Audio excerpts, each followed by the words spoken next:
दुर्गा माँ, आपने मुझसे मेरा सब कुछ छीन लिया। मेरा बच्चा, मेरा घर, मेरा संसार, हर एक चीज मुझसे छीन ली। कहते हैं कि आपकी भक्ति में बहुत ही शक्ति है, लेकिन बदले में मुझसे आपने मेरा सब कुछ छीन लिया। वो चुड़ैल दुर्गा मंदिर में बैठकर दुर्गा माँ की मूर्ति के सामने ये सब बोल ही रही थी कि तभी उस मंदिर में एक प्रेग्नेंट औरत आती है और वो उसकी पूरी बात सुन लेती है, जहाँ वो चुड़ैल को देखकर खुद से बोलती है, अरे मीनू, ये तो कोई चुड़ैल है। ये चुड़ैल बहुत दुख और दर्द में लग रही है। ये चुड़ैल जरूर अच्छी चुड़ैल होगी, तभी तो मंदिर में बैठी है। चाहे कुछ भी हो, मुझे इससे जाकर इसका दर्द पूछना ही होगा। इतना बोलकर मीनू चुड़ैल के पास जाकर बैठ जाती है और उससे बोलती है, अरे चुड़ैल बहन, तुम तो एक अच्छी चुड़ैल लगती हो। तुम इतने दर्द में हो कि मुझसे तुम्हारा दर्द देखा नहीं गया। क्या तुम इस दर्द के पीछे का कारण मुझे बता सकती हो? हाँ, क्यों नहीं। विमला नगर गांव में सिमर अपने पति प्रेम और अपनी सास विनीता के साथ रहा करती थी। सिमर अपने ससुराल में बहुत ही खुशहाल जीवन व्यतीत कर रही थी कि तभी उसको चक्कर आ जाते हैं और वो बेहोश होकर गिर जाती है। ये देखकर विनीता थोड़ी घबरा जाती है और तुरंत डॉक्टर को फोन करती है, जिसके बाद डॉक्टर आता है और वो सिमर का चेकअप करने लगता है।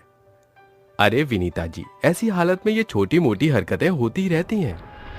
ऐसी हालत मतलब कैसी हालत है? अरे विनीता जी, आपकी बहू प्रेग्नेंट है, लेकिन एक परेशानी है। परेशानी? कैसी परेशानी डॉक्टर? सिमर की हालत बहुत ही नाजुक है। इस हालत में उनको बहुत ही संभल कर चलना पड़ेगा। उनसे कोई भी काम मत करवाइएगा और खासकर इनके खाने पीने पर ध्यान दीजिएगा। इतना कहकर डॉक्टर वहां से चले जाते हैं और शाम को जब प्रेम घर आता है तो विनीता प्रेम को सारी बात बता देती है। साथ में वो डॉक्टर के दिए हुए इंस्ट्रक्शंस भी बताती है। प्रेम और विनीता आपस में बात कर ही रहे थे कि तभी वहां पर सिमर आती है और अपनी सास और अपने पति से बोलती है, प्रेम जी, कुछ दिनों के बाद नवरात्र आ रहे हैं और मैं अपनी भक्ति नहीं छोड़ सकती। अगर मैंने दुर्गा माता के 9 व्रत नहीं रखे तो वो मुझसे नाराज हो जाएंगी। सिमर, ये तुम कैसी बेहुदा बकवास कर रही हो। सिमर, तुम मेरे बच्चे की माँ बनने वाली हो और मैं ऐसा कोई रिस्क नहीं लेना चाहता जिससे तुम्हें और तुम्हारे बच्चे को कोई नुकसान पहुंचे। सिमर उसकी बात नहीं सुनती और नवरात्र के व्रत रखना शुरू कर देती है, जिस वजह से वो भूखी रहती है। भूखे रहने के कारण अब सिमर को पेट में खूब तेज का दर्द उठता है, जिसके बाद प्रेम और विनीता दोनों ही उसको हॉस्पिटल ले जाते हैं, जिसके बाद डॉक्टर सिमर का इलाज करने लगता है। थोड़ी देर बाद डॉक्टर बाहर आता है और प्रेम से बोलता है, मिस्टर प्रेम, आपकी वाइफ भूखी रह गई। मैंने आपको पहले ही वार्न किया था कि इनके खाने पीने पर विशेष ध्यान रखना, लेकिन भूखे रहने की वजह से अब इनका बच्चा इस दुनिया में नहीं रहा। यह सुनकर प्रेम बिल्कुल टूट जाता है और वो फूट फूट कर रोने लगता है। ये सब विनीता को जब पता चलता है तब से वो सिमर से नफरत करने लगती है। कुछ समय बाद सिमर अपने घर वापस आ जाती है, जिसके बाद विनीता सिमर के ऊपर बहुत ही अत्याचार करने लगती, लेकिन फिर भी सिमर दुर्गा माँ की भक्ति करती रहती। ऐसे ही एक बार की बात है, रात के समय सिमर घर का खाना बनाकर सभी को खाने की टेबल पर बुलाती है। थोड़ी देर बाद प्रेम और विनीता खाना खाने बैठते हैं और जैसे ही विनीता अपने मुंह में खाने का पहला निवाला डालती है कि तभी वो मुंह से खाना थूकते हुए बोलती है, तू अरे बहू, तू इतना गंदा खाना कब से बनाने लग गई?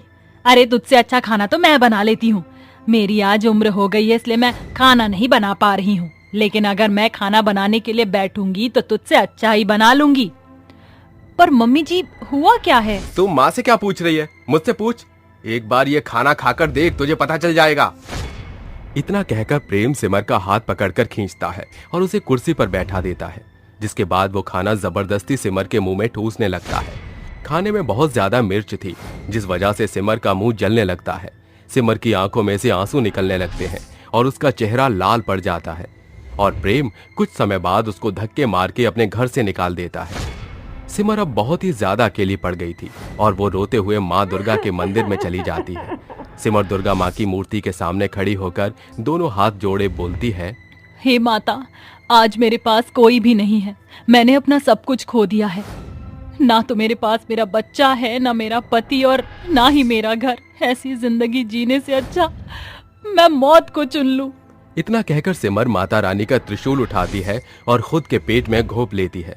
इस तरह सिमर की मृत्यु हो जाती है। अपनी कहानी बताने के साथ ही वो चुड़ैल फूट फूट कर रोने लगती है। उसको रोता हुआ देख मीनू बोलती है, देख बहन, मैं तो तुझको ही बोलूंगी कि तू एक बार फिर माता रानी के नवरात्र कर। क्या पता इस बार दुर्गा माँ तेरी सच्ची भक्ति को देखकर तुझे एक अच्छा सा वरदान दे दे। वो चुड़ैल मीनू की बात से सहमत होती है और नवरात्र के 9 व्रत रखना शुरू कर देती है। सिमर चुड़ैल बहुत ही ज्यादा श्रद्धा भाव से नवरात्रि के 9 व्रत को पूरा करती है, जिसके बाद दुर्गा माँ चुड़ैल के सामने प्रकट होती हैं और उससे बोलती हैं, बेटा सिमर, मैं तेरी इस भक्ति से अत्यधिक प्रसन्न हूँ। मैं तो तेरी परीक्षा ले रही थी। इस परीक्षा में तू सफल हुई। जा अपने ससुराल चली जा तू। पर माँ, उन लोगों ने मुझे घर से निकाल दिया है और मैं तो अब मर चुकी हूँ। बेटा सिमर, तू अपने ससुराल जा। वहाँ पर तुझे कोई भी कुछ नहीं बोलेगा। तुझे वहाँ पर सब कुछ नया मिलेगा। तथास्तु। इतना कहकर दुर्गा माँ अपने हाथों से एक चमकती हुई रोशनी निकालती हैं। वो रोशनी चुड़ैल के ऊपर जाती है और वो चुड़ैल से तब्दील होकर एक मामूली इंसान बन जाती है, जिसके बाद वो अपने ससुराल जाती है, जहां उसको अपना ससुराल पहले की तरह दिखाई देता है। प्रेम उसको गले लगाकर रोता है और उससे बोलता है, सिमर तुम कहाँ चली गई थी? मैंने तुम्हें कितना ढूंढा।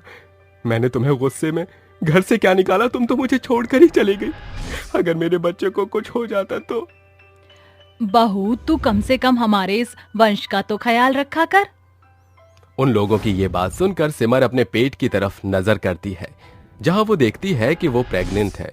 ये सब देखकर सिमर अब सब समझ जाती है कि ये कोई मामूली बात नहीं बल्कि दुर्गा माँ की लीला है, और वो अपने घर के अंदर जाती है, खुशी से अपने परिवार के साथ रहने लगती है।